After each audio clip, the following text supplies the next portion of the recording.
Hello friends, ನಿಮ್ಮನೇಲೂ pets ಸಾಕಿದ್ದೀರಾ? ಅದು ಲ್ಯಾಬ್ರಡಾರಾ?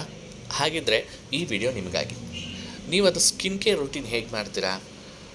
ಡೈಲಿ ಅವಕ್ಕೆ ನಾವು ನಮ್ಮ ಥರ ಸ್ನಾನ ಮಾಡಿಸೋದಕ್ಕಂತೂ ಆಗೋದಿಲ್ಲ. ಆದರೆ ಈ ರೀತಿ ಕೂಮ್ ಮಾಡೋದ್ರಿಂದ ಅವುಗಳ ಸ್ಕಿನ್ನನ್ನು ನಾವು ನೀಟಾಗಿ ಮೇಂಟೈನ್ ಮಾಡಬಹುದು. 15 to 20 ಡೇಸ್ ಒನ್ಸ್ ಸ್ನಾನ ಮಾಡಿಸಿದ್ರೆ ಸಾಕು.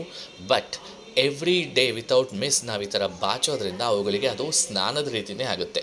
ಧೂಳು ಏನಾದರೂ ಇದ್ದರೆ, ಫ್ಲೀಸ್ ಇದ್ದರೆ, ಚಿಕ್ಕ ಚಿಕ್ಕ ಟಿಕ್ಸ್ಗಳು, ಫ್ಲೀಸ್ ಈ ಥರ ಏನಾದರೂ ಹುಳಗಳೆಲ್ಲ ಇರೋದನ್ನು ನಾವು ತಡೆಗಟ್ಟಬಹುದು. ಹಾಗೆ ಕಿವಿನೂ ಕೂಡ ನಾವು ಕಾಟನಿಂದ ಕ್ಲೀನ್ ಮಾಡಬೇಕು. 2 to 3 ಡೇಸ್ ಒನ್ಸ್ ಕ್ಲೀನ್ ಮಾಡಿದ್ರೂ ಸಾಕು. ಕಾಟನಿಂದ ಚೆನ್ನಾಗಿ ಕ್ಲೀನಾಗಿ ಕಿವಿನೆಲ್ಲ ಒರೆಸಿ, ಏನಾದರೂ ವ್ಯಾಕ್ಸ್ ಇದ್ದರೆ ಅದನ್ನೆಲ್ಲ ಕ್ಲೀನ್ ಮಾಡಬೇಕು. ಅವುಗಳನ್ನು ಇಚ್ಚಿಂಗ್ ಆಗೋದ್ರಿಂದ ನಾವು ತಡಿಬಹುದು. ಹಾಗೆ ಈ ತುಂಬ ಸೆನ್ಸಿಟಿವ್ ಅನಿಮಲ್ ಆಗಿರೋದ್ರಿಂದ ಇದನ್ನು ಸ್ಕಿನ್ ಕೇರ್ನ ನಾವು ತುಂಬ ನೀಟಾಗಿ ಮೇಂಟೈನ್ ಮಾಡಬೇಕು. ನಿಮ್ಮನೇಲೂ ಲ್ಯಾಬ್ರಡಾರ್ ಇದ್ದರೆ ನೀವು ಯಾವ ರೀತಿ ಕೇರ್ ಮಾಡ್ತೀರಾ ಅಂತ ಕಮೆಂಟ್ ಮಾಡಿ. ಅಥವಾ ಬೇರೆ ಯಾವುದಾದ್ರೂ ನಾಯಿ ಸಾಕಿದರೆ ಯಾವ ನಾಯಿ ಇದೆ, ಹಾಗೆ ಏನು ಮಾಡ್ತೀರಾ ಅಂತ ಕಮೆಂಟ್ ಮಾಡಿ.